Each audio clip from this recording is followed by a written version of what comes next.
Tamil.com viewers எல்லாருக்கும் வணக்கம். இப்போ சினிபாஸ்ல தெரிஞ்சுக்க போற சினிமா இன்ஃபர்மேஷன் என்ன அப்படின்னு பார்த்தீங்கன்னா ஐஸ்வர்யா ராஜேஷ் இவங்க அட்டகாத்தி திரைப்படத்துல வந்து செகண்ட் ஹீரோயினா வந்திருந்தாங்க.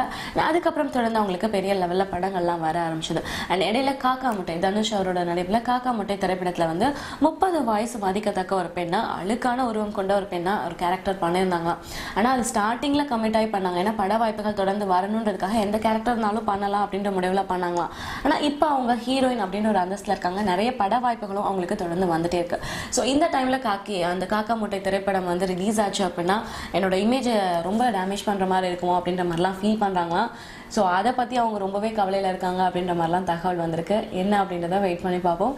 இந்த மாதிரி சினிமா இன்ஃபர்மேஷன் நீங்க தொடர்ந்து அப்டேட்ல அப்பப்போ தெரிஞ்சுக்கணும் அப்படின்னா Tamil.com தொடர்ந்து பாருங்க.